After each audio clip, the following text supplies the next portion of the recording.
মই তেখেতক আজি ৰাতিপুৱা ৰিকুৱেষ্ট কৰিলোঁ যে আপুনি মোৰ লগত ফুলেশ্বৰী স্কুললৈ যাব লাগিব আৰু গাৰ্লছ কলেজৰ ছায়েন্স ষ্ট্ৰীমটো এবাৰ আপুনি চাই আহিব লাগিব, ছায়েন্স ডিপাৰ্টমেণ্টখিনি।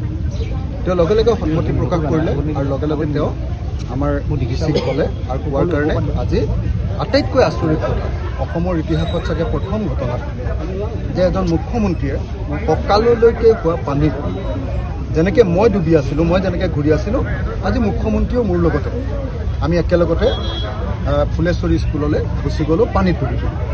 এইটো এটা খুব ভাল দিশ। অন্ততঃ মই ভাগ্যৱান বিধায়ক বুলি মই ভাবোঁ যে অন্ততঃ মুখ্যমন্ত্ৰী আৰু মন্ত্ৰীসকলক মই প্ৰকৃত যিটো সমস্যা, সেই সমস্যাত একেবাৰে ডুবি থকা অঞ্চলত ৰেড কাৰ্পেট পাৰি নহয় বা JCPৰে বোকা আঁতৰাই নহয়, যি সমস্যাটো যেনেকৈ আছে মই তেনেকৈ দেখুৱাবলৈ সক্ষম হ'ম। গতিকে অসমৰ মুখ্যমন্ত্ৰীক মই ধন্যবাদ জনাইছোঁ যে তেখেতে আমাৰ ফুলেশ্বৰী স্কুললৈ একদম কঁকালৰ সমান পানীত তেওঁ গুচি গৈছে, ক্লাছ ৰুম পৰীক্ষা কৰি আহিছে আৰু আমাৰ এতিয়াও গাৰ্লছ কলেজৰ, আমাৰ শিৱসাগৰ গাৰ্লছ কলেজৰ যিটো হোষ্টেল, সেই হোষ্টেলটো এতিয়াও ডুবি আছে। সেই হোষ্টেলটোৰ ভিতৰত গৈ তাৰ ৱাৰ্ডেনক মাত লগাই আহিছে। মই তেখেতক ধন্যবাদ জনাইছোঁ। তেখেতক মই যিটো কথা ক'লোঁ সেইটো হ'ল যে শিৱসাগৰখন বচাবৰ কাৰণে যমুনাখন অধিক দকৈ খান্দিব লাগিব। মই কৈছোঁ যে 10 কোটি টকাৰে কাম কৰি আছোঁ আৰু অলপ পইচা লাগিব, তেখেতে হ'ব বুলি কৈছে। তাৰ পাছত মই কৈছোঁ যে এই ৰাস্তাখিনি যমুনাৰ কিনাৰে কিনাৰে ফুলেশ্বৰী পাৰৰ যিখিনি ৰাস্তা, সেই ৰাস্তাখিনি মথাৰ নিচিনাকৈ ওখ কৰি বনাই দিব লাগিব। তেওঁ নিজেও কৈছে যে এইটো মথাৰ নিচিনা কৰি দিব, মথাৰি বনাব পাৰি নেকি এনেকৈ ক'লে। মই কৈছোঁ নহয় দাদা, এই ৰাস্তাটোকে আমি ওখ কৰিম। ক'লে তেতিয়াহ'লে হ'ব, মই এইটো কৰাই দিম। তো গতিকে আমাৰ এই গোটেই যমুনাৰ পাৰৰ ৰাস্তাবিলাক ওখ কৰিবৰ কাৰণে এটা প্ৰজেক্টৰ কথা ক'লোঁ।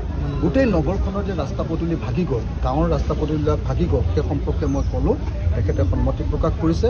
আটাইতকৈ মোৰ সুখ এইটোৱে যে অসমৰ মুখ্যমন্ত্ৰীক মই আজি কঁকাললৈকে পানীত পৰা একদম ৰাস্তাইদি আৰু স্কুললৈ সুমুৱাই নি স্বচক্ষে নিজ হাতেৰে, মই হাতেৰে ধৰি ধৰি লৈ গৈছোঁ তেখেতক হাতেৰে ধৰি ধৰি লৈ গৈ, তেখেত বহুত শক্তিশালী মানুহ দেই, এনেকুৱা এক্সপাৰ্ট মানে এনেকুৱা পানীত জঁপিয়াই যাব পৰা মুখ্যমন্ত্ৰী মই দেখাই নাই আগতে কেতিয়াও।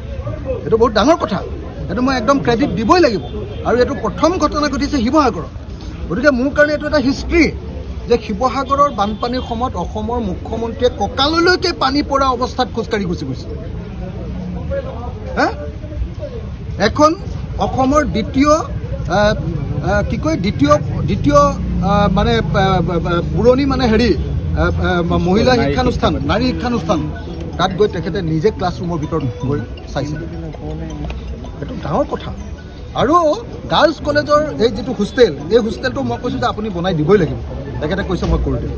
ষ্টেডিয়ামটো মই কৈছোঁ ক্ষতিপূৰণ দিব, কৈছে প্ৰীতম প্ৰিন্সিপাল, সি মোক এষ্টিমেটটো দিব, মই কৰি দিম। গতিকে মই আৰু কৈছোঁ যে স্কুলবিলাকত 2 লাখকৈ দিলে নহ'ব দাদা, অলপ পইচা বেছিকৈ দিব। তেখেতে কৈছে মই বিবেচনা কৰিম। মই কৈছোঁ নামঘৰবিলাকৰ 1.5 লাখ নহ'ব, 3 লাখ টকা কৰক, কৈছে বিবেচনা কৰে।